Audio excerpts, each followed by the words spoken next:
Hello, this recording is going to be about degenerate art and post 45.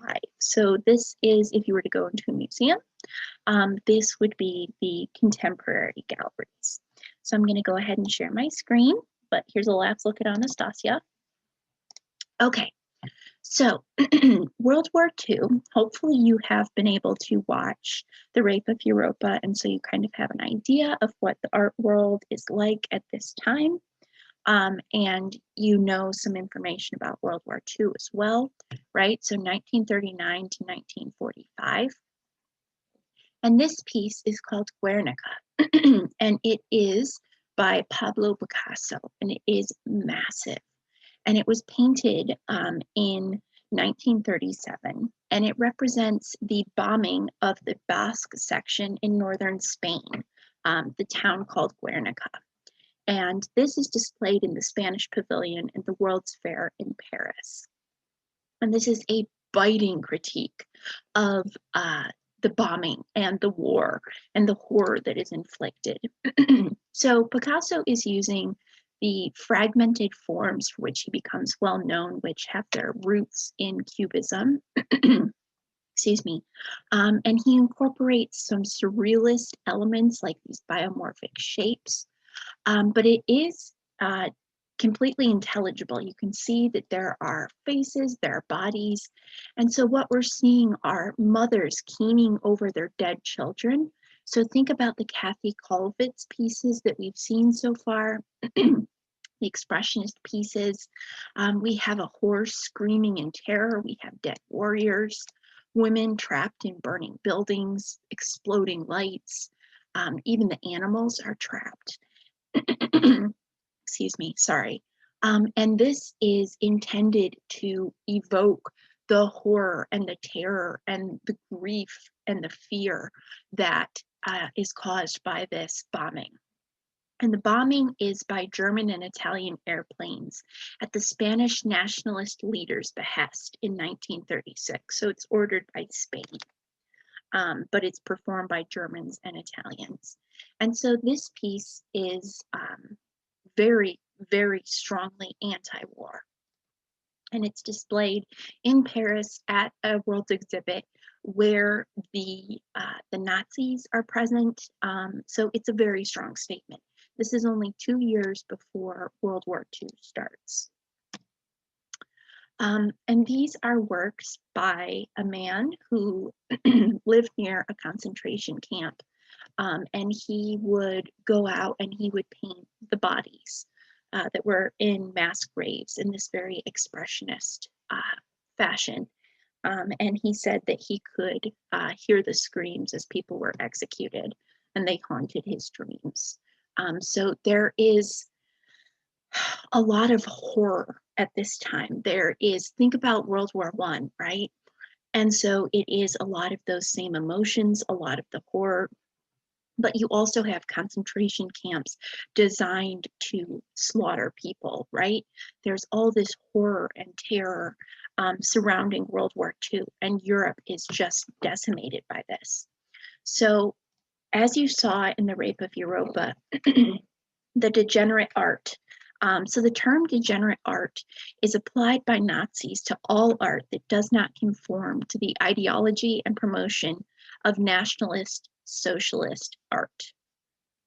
In 1937, they have an exhibit in Munich, and this is for degenerate art specifically. And modern art is shown alongside art from inmates in asylums.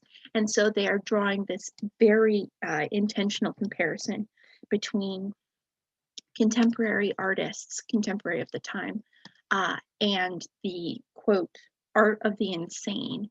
And so they're making very negative judgments about the mental state of these artists, both the artists of the contemporary artists, as well as the artists who are in the asylums.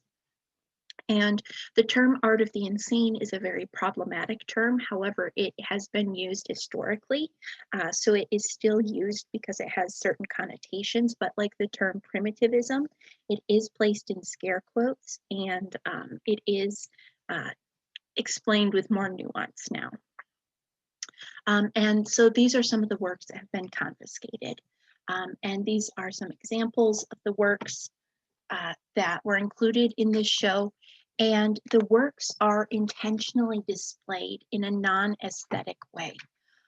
So they are not presented in a particularly appealing manner, and they are often hung askew in order to demonstrate just how off someone's brain must be in order to make these things. So the term degenerate art has been known since the 14th century relating to medieval art, and it's seen as a barbaric relapse when compared to antiquity. Right, so something like this as compared to, say, a classical statue, right, it's seen as a return to a lesser state. And the art that is displayed in this show is by people who are seen as lesser. So it's primarily German artists. So let's see, I have the numbers here. So the exhibit is from July 19th to November 30th, 1937, and it features works that, quote, insult German feeling or destroy or confuse natural form, or simply reveal an absence of adequate manual and artistic skill, end quote. In the first 6 weeks, you have 1 million people who attend. And this show features 650 artworks by 112 artists who are primarily German. So we have Schwitters, Mark, Nolde, Klee, Lembruck, Kirchner, as well as artists such as Picasso, Mondrian, Chagall, Kandinsky. So in all, from German museums, to say nothing of private collections, 15,997 works are confiscated from 101 German museums. And these are works that show modernity. These are works by social artists, works of social criticism. And any artist who is included in the Degenerate Art exhibit, and you can see that these are expressionist pieces by Nolde, like we looked at in one of the previous videos. Artists who were exhibited in this show were forbidden from creating work in the future. They were simply not allowed, right? So this is the vilification of jazz, and you can see that there's a lot of racist implications in the condemnation of jazz, right? And after the show, these works were sold abroad in order to raise money for the Nazi Party. So going forward, let's see here. The Nazis cite bourgeois artistic taste as the popular sentiment, which is used to defame the works that are included in the Degenerate Art show. This is an example of the Great German Art exhibit, and you can see the difference in the way that this is hung. This is much more like we're used to art museums appearing, kind of a white box with lots of space in between, and people were very much not interested in this art. So the art was designed to only illustrate ideas of National Socialism and glorify the state. So these are, this is what's ongoing at the time, right? So you have the artists who are dealing with this, right? Their work is being confiscated. A lot of artists are sent to concentration camps, particularly if they are Jewish or of one of the minority groups that are persecuted. So they, the Roma people, who are called gypsies, although that's a derogatory term that's not really used nowadays, people who are seen as mentally deficient, all of these people are exterminated en masse. It's not just the Jews who are targeted. So there are a lot of artists who flee from Europe and they end up in America because America is completely separate from Europe. It's a much safer place to be. And so that is how Europe has great artists like Mies van der Rohe and Klee and all of these artists who flock to America. And America really becomes the central point for art at this time. But envision the feeling, right? So you've had the terror of the war, and you've had the persecution of artists, and you've had certain artwork being pushed as desirable when it's not something that interests you. And you can understand how there's a lot of feeling building up within the artists who are able to practice. And this is a work by Francis Bacon. This is at the DIA, and this is called Study for Crouching Nude. And his work is a version of Expressionism, but you can see how he is expressing the anxiety and the angst of this post 45. So, post 45 refers to the end of World War II. Which is seen as a turning point in the 20th century. But you can feel the tension in these works. They're very, very grotesque and angsty. And by grotesque, I don't mean negative necessarily. I don't mean like, ugh, it's grotesque, but the subject matter is grotesque. So this is a portrait this is a take on a portrait of Innocent the 10th, who was Pope or Bishop, apologies, a Catholic cleric very high up in the ranks, who was painted by Diego Velázquez. But here you can see that he's become very ghost-like, and there's this anxiety and movement inherent in the strokes here, right? You can see the rushing movements, and this figure himself is screaming. He's gripping his chair and just screaming. It's really a very disturbing image when you think about it. So, right, again, figure with meat. All of these are Francis Bacon pieces. And there's this distortion of the human form, right? So like the horror and the terror. So we're not dealing with these sorts of mutilations and disfigurements like we saw after World War I. Chemical warfare is essentially banned after World War I because it was so horrific. But you have just like this internal distortion that is being expressed physically in these works. So that leads us to abstract expressionism. And this underscores the concerns of a world that is working to come to grips with the political and existential realities of the atomic bomb, the Holocaust, the entry into the Cold War. And there's this connection to existentialist philosophy. And we see this movement away from art that is part of a collective, and there's more of this emphasis on the artist as individual. So at this point in time, the mark of the artist, right? So that's like a phrase.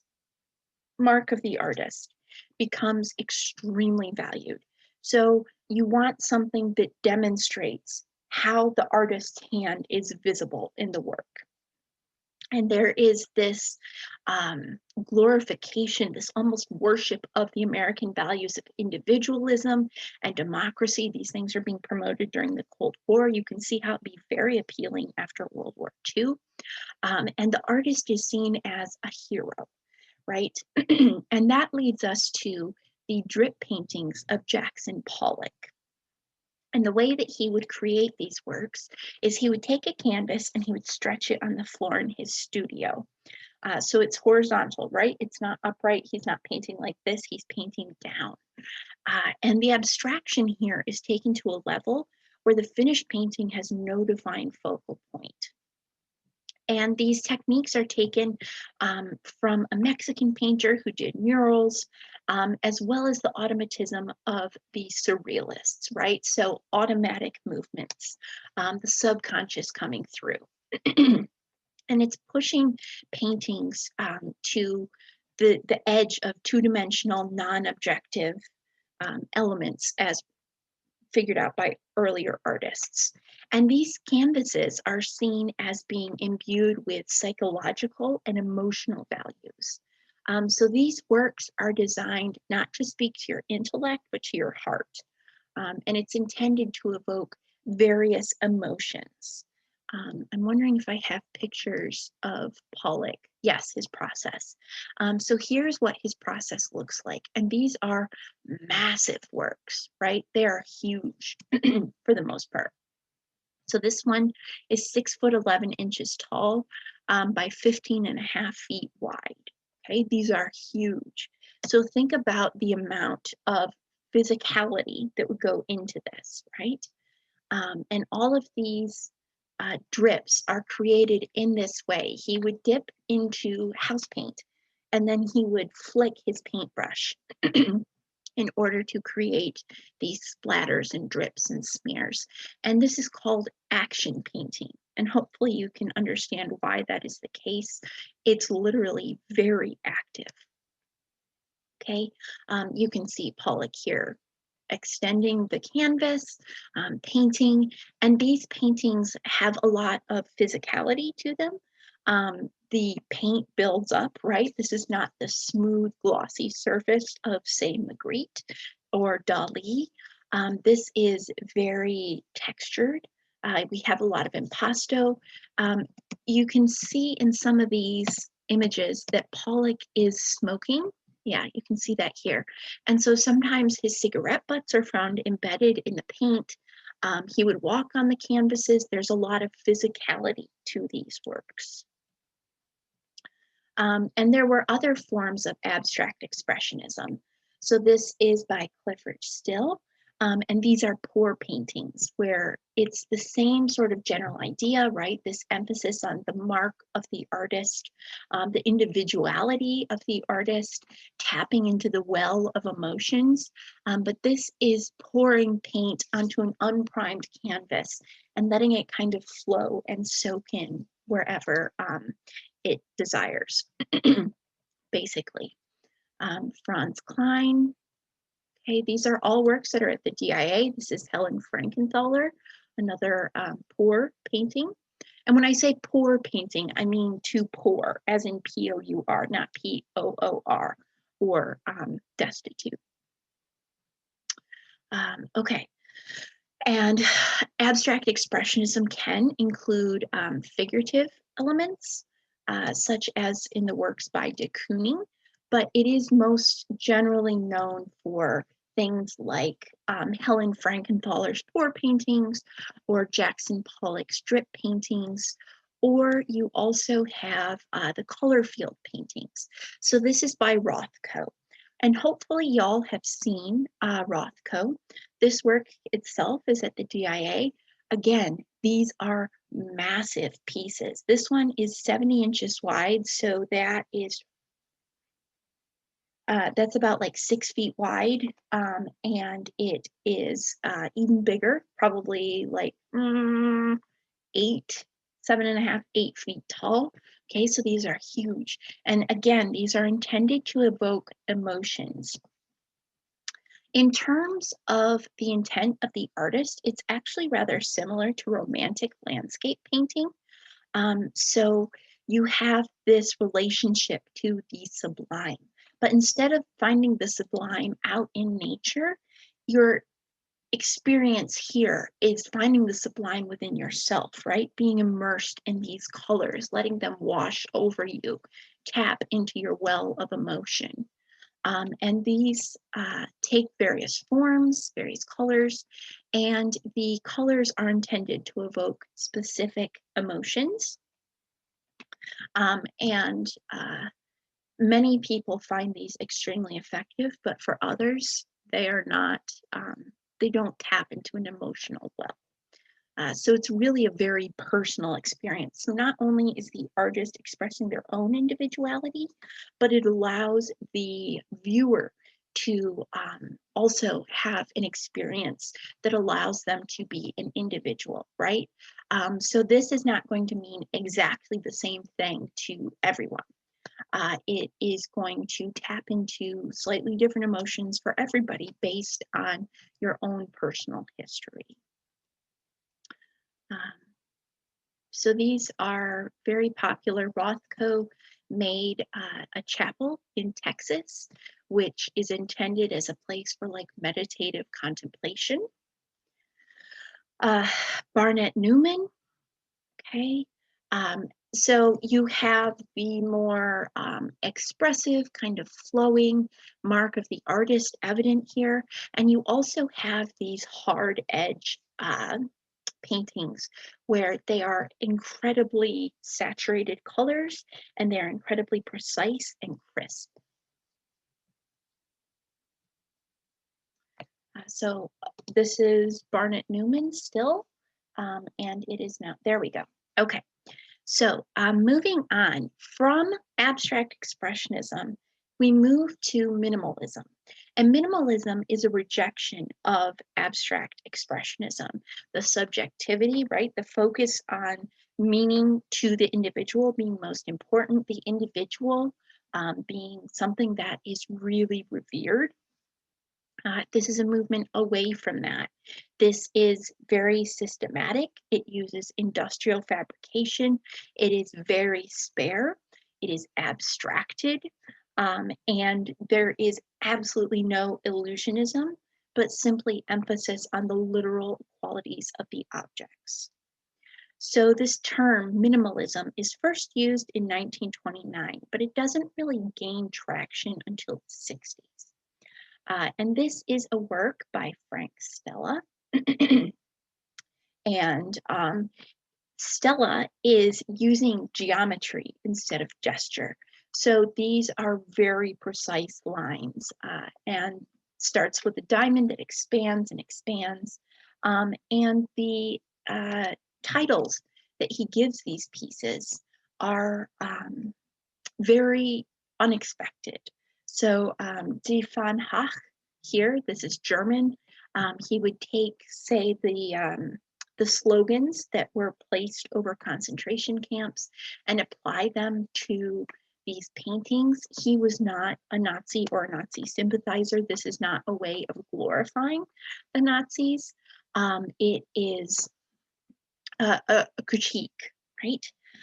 So he's adhering to this rigid symmetry. And it is often seen as symbolizing an assembly line. Okay, so you can kind of see how a concentration camp where everyone just labors and some of the same labors over and over can be somewhat related to the method in which this work is produced. And minimalism itself reflects a particular system of beliefs pertaining to the function of artworks and its relationship to space and the viewer. And this is actually pretty philosophical. It aspires to the condition of objecthood.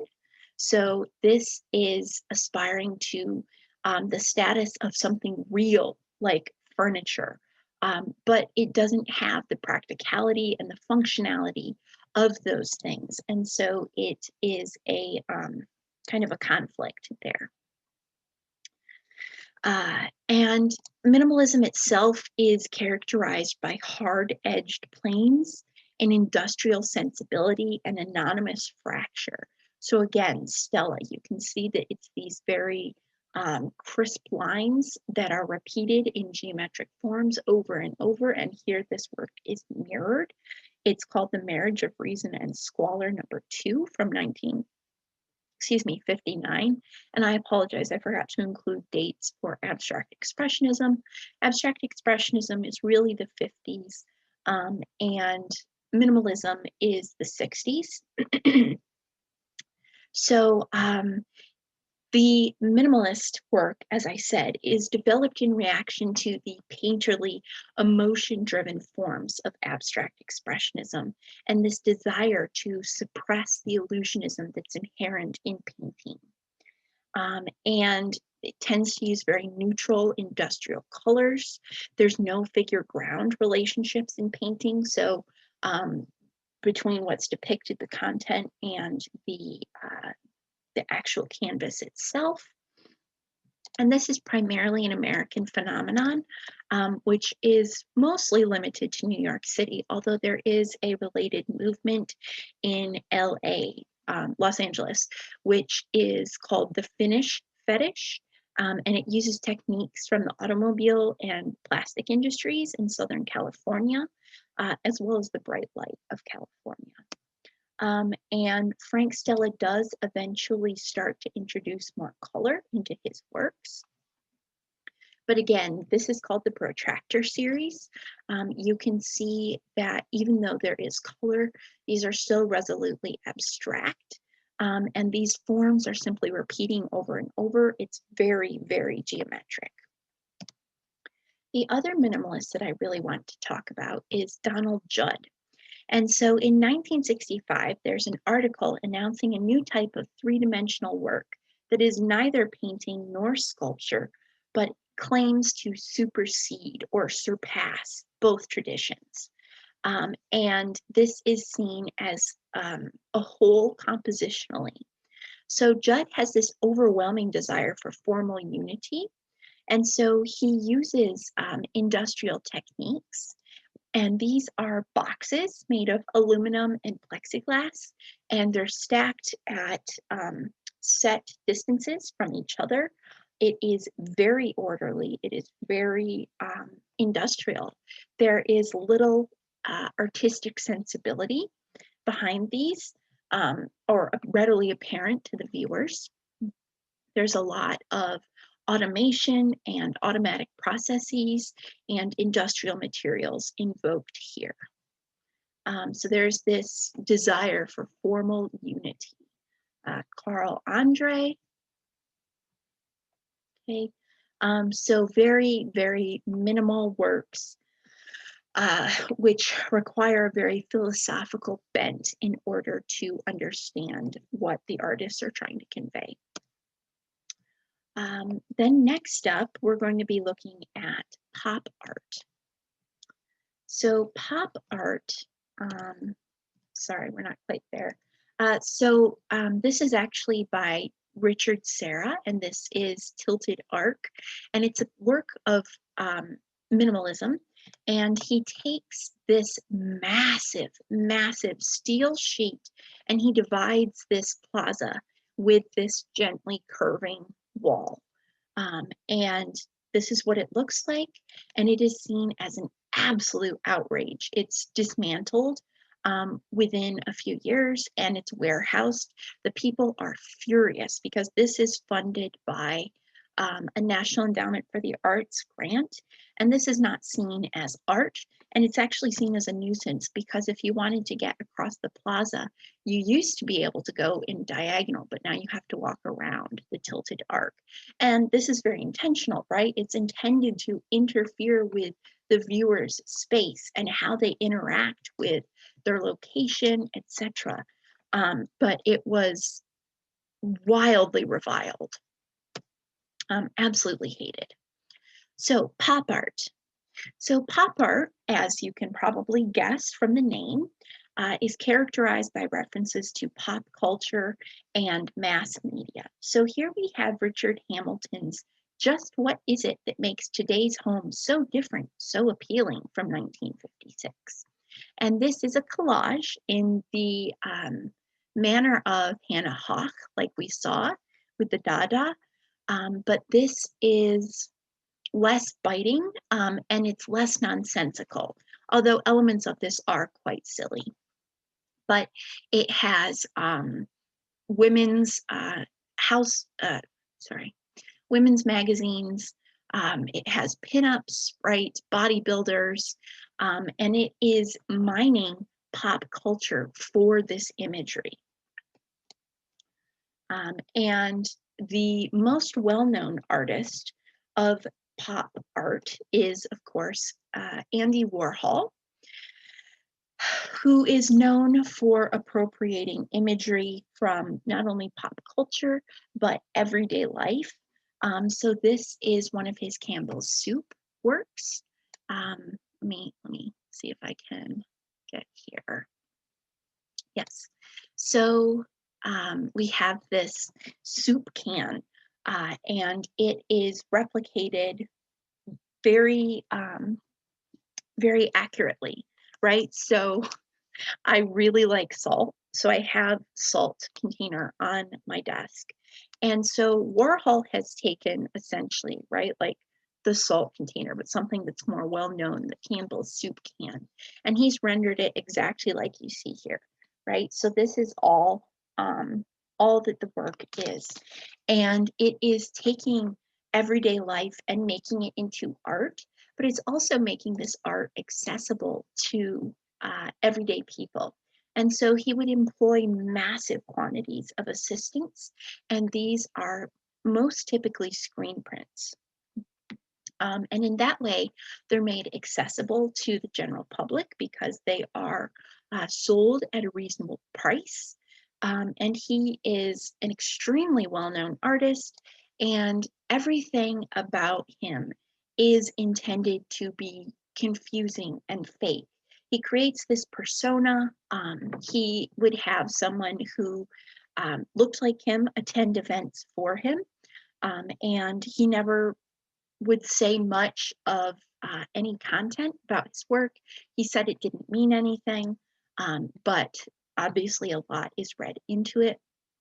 And not only everyday life, but again, pop culture. So this is Marilyn Monroe. And you can see that although these are screen prints, they're not identical. There's different coloring, there's slightly different shades, shadows. Um, Ink has been applied at a different rate. And so you can see how each of these is actually individual, although it is produced en masse in an industrial sort of context. I apologize, my internet does not seem to be particularly happy right now. Coca-Cola bottles, right?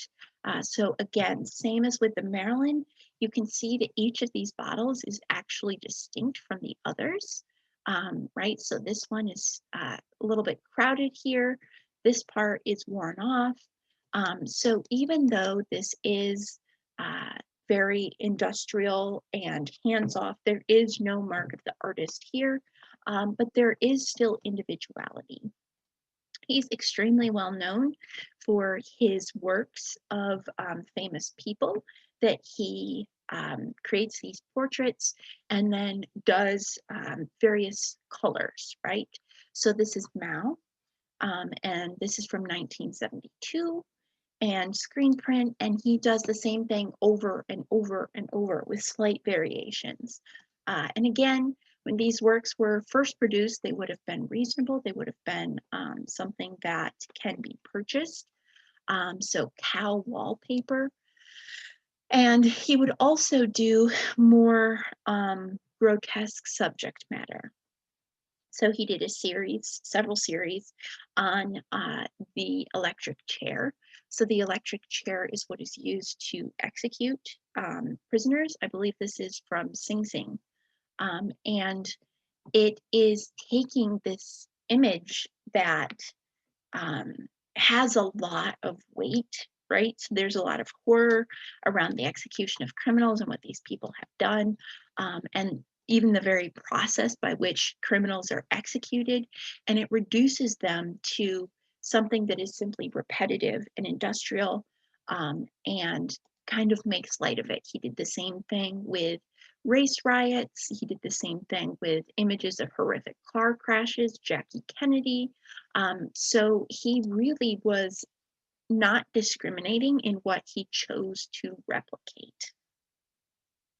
And he claimed that there was no distinction between good and bad taste, right? There is no high art versus low art or fine art versus applied arts, right? It's all the same thing. So this is a pretty revolutionary idea at the time. And it is also manifested in something like Robert Rauschenberg, his works, where you have these elements that are combined, and it is challenging modernist painting with its very clean lines and the emphasis on things like the two-dimensionality of the canvas, etc. The last thing that I want to mention is body art. So let's see here, maybe this there, okay. Let me see how far I can get with this. So body art arises in the 70s or so. Apologies, this is not going to cooperate. Okay, So body art is exactly what it sounds like. It is art that uses the body as its canvas. And this does not necessarily mean that you're using your body to paint on, right? It's not literally that your body is the canvas, but it is ways of using the body that performance art, etc. So I'm just like stumbling over my words, but it makes more sense if you can see an example. So the human body is the primary material for these works. And this is Yoko Ono. This is called cut piece. And so what this is an experiment in the psychology of crowds, and in humanity and how people treat someone when they're in a crowd that is kind of pushing the limits. So what you see here is Yoko Ono, and she came out onto the stage and she knelt down, as you can see here, and members of the audience were invited up to come up and use scissors, which you can see in this individual's hand here, and cut a piece of her clothing off. And it starts innocently enough, right? Like they cut a little piece of the sleeve here. And as this progresses, she is stripped of her clothing. And you can see this, she's down to her underwear. Her clothing has been shredded. She's really being dehumanized here. She's being objectified. And the psychology of the crowd as this starts happening is that you just kind of go along the crowd, right? So think about like the Stanford prisoner experiment, where you had classmates who were designated as the inmates and classmates who were designated as the jailers.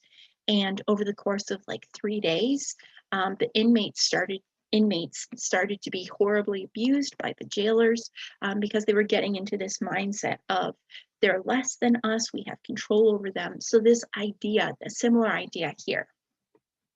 And you can see that she is not comfortable with where this is going. And this movement, this piece, apologies, is cut short when her underwear is cut off. They cut her bra strap and she clutches it to her chest. And as you can see here, and eventually she becomes clearly uncomfortable. And the piece is cut short by the people who are supervising, and she's escorted off the stage in her tattered clothing. So this is a really, really important piece, right? So this is where the idea matters much less than the way in which that idea is manifested. So think about the art that we've been looking at to now. You have something physical, something tangible to take with you. Even if it's just a urinal tipped on its side with the word "Armut" signed on it, you have something tangible that you can acquire and take home. That's not the case here.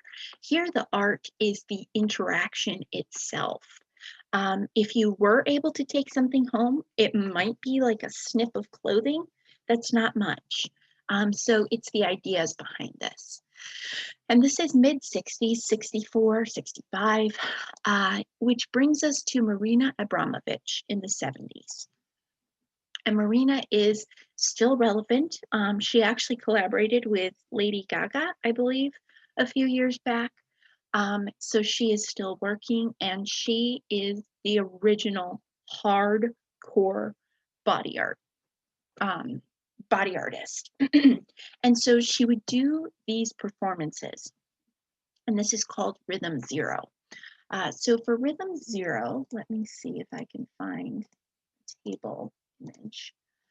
For Rhythm Zero, she stands in front of an audience, and there's a table in front, and it has things on it such as a rose and a razor blade and a gun and a whip and a feather duster, right? So various things. And she stands not perfectly still, but she stands still. She does not respond to you. And you, the audience, are encouraged to use whatever you want from the table in front of you in order to affect the artist in some way. And as you can see, it involves objectification of the artist. She is stripped, she is exposed, and it starts innocently enough, as these things do. Um, but it progresses over the course of this 6 hours performance. And you can see that she is crying here from pain. So she has been cut, I believe, with a razor or something similar by the audience members. She has been stripped. She's bleeding.